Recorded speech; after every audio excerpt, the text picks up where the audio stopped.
Pour la dernière étape entre Plafin et Ribeauvillé. Donc allez, encore un tonnerre d'applaudissements pour Tatiana Maslova. Alors Emmanuel Lassalle est parti très bien puisque à Château-Thierry, au bout de quarantaine de kilomètres, il était deuxième garçon. Derrière Florian Le Tourneau, et puis bon, il a eu des soucis de santé apparemment, peut-être blessure, enfin je ne sais pas exactement ce qui s'est passé. Toujours est-il qu'il s'est arrêté à 20 km plus loin, à 68 km en gros, sur avis médical. Voilà, ce sont les médecins qui l'ont arrêté parce que c'est toujours difficile avec autant de préparation de, voilà, tout à fait. Dire stop quoi. Voilà, c'est ça. Et on attend que le médecin dise bon allez, on va pas plus loin, c'est pas la peine de mettre en danger ta santé, donc voilà. Bon, il y avait deux Vosgiens au début, Michael Jacquemin et Ballan, comment ils se sont comportés? Alors ces deux Vosgiens se sont très bien comportés sur ce qu'on appelle la nocéenne, c'est-à-dire on va dire une épreuve promotion, hein, qui a conduit les hommes qui participaient à cette épreuve de Château-Thierry jusqu'à Vitry-le-François. Et donc c'est Michael Jacquemin qui arrive premier et qui donc est en tête et est en passe de gagner cette première épreuve promotion qui est la nocéenne. Et Johan Ballan doit être en troisième position. Donc ils se sont bien comportés, ils ont bien marché et c'est une bonne expérience pour eux. Je pense qu'on aimerait bien les retrouver l'année prochaine sur la grande épreuve. Bon, toujours le russe Ossipov qui domine de la tête et des épaules le Paris-Alsace. Hein. Oui, oui, même si on le sent quand même un petit peu moins à l'aise. Hein.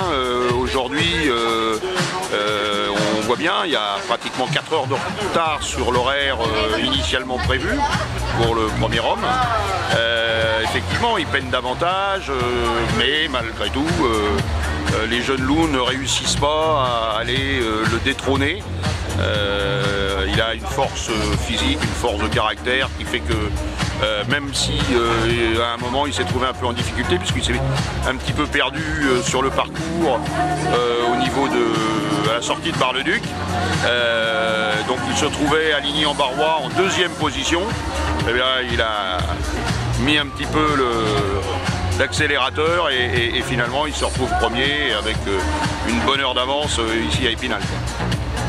Pour le Paris-Alsace, quel est son avenir? Est-ce qu'il y aura une épreuve en 2019? Comment vous voyez ça? Alors, oui, il y aura une épreuve en 2019. L'avenir de l'épreuve, je crois qu'il faut qu'on arrive à pérenniser cette belle épreuve. Il y a des marcheurs qui ont envie de faire ce genre d'épreuve. Peut-être qu'il faut l'adapter de manière à ce que on ait plus de marcheurs qui participent et aussi qu'on ait plus de marcheurs qui arrivent au bout. Ah oui, parce qu'il ne reste que 5 féminines et 5 masculins, c'est ça? Voilà, tout à fait. Tout à fait. Donc c'est effectivement très peu.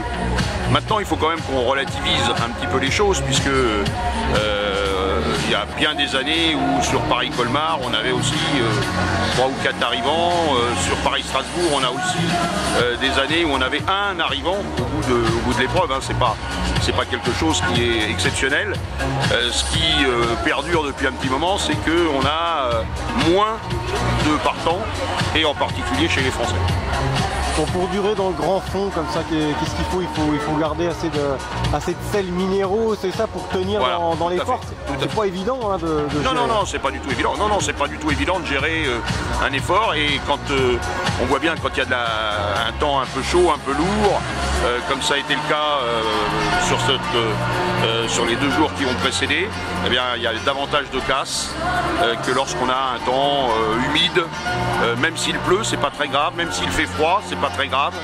Il y a beaucoup plus de casse quand il fait chaud. Les conditions étaient bonnes là, depuis le début? Alors, depuis le début, on n'a eu absolument pas d'eau avant le Gironcourt. Les premières, bon, il y a eu un petit peu hier soir au niveau de Bar-le-Duc quelques gouttes d'eau, mais jusque Gironcourt, là, il n'y a pas eu d'eau. Il y en a quelques-uns qui ont pris un petit peu d'eau là entre Gironcourt et Mirecourt, mais globalement, il n'y a pas eu de conditions extrêmes, si ce n'est la chaleur qui a été lourde les 2 jours précédents. Et donc parmi les femmes, ce sont 2 Russes également qui sont en tête, c'est ça, hein? Tout à fait. Bah, c'est 2 Russes qui sont rompus à l'exercice. Hein. Leur nom? Alors la première actuellement c'est Tatiana Maslova qui est la gagnante de l'an dernier, mais elle est talonnée à 2 minutes par Irina Putintseva qui avait gagné en 2016. Bon, il y a quand même un petit suspense parmi les femmes pour l'arrivée à Ribeauvillé au milieu des vignes. Tout à fait, parce que Irina Putintseva, c'est quelqu'un qui le dernier jour a beaucoup d'énergie et qui monte bien le col du Bonhomme. Voilà, c'est vrai qu'avec ce départ toujours au pied du col de Plainfin devant la confiserie des Hauts-de-Vosges. Hein. Tout à fait. Ça c'est sympa, il va y avoir un peu de public le samedi. Hein. Ah oui, il y a du public et puis on organise cette année une randonnée qui va partir en même temps de la confiserie des Hauts-de-Vosges et qui va conduire les randonneurs, les marcheurs de sportifs, enfin ceux qui ont envie de faire de la marche active, qui vont monter jusqu'au col du Calvaire par un chemin et qui vont donc pouvoir accueillir les marcheurs de Grand Fond en haut du col du Calvaire.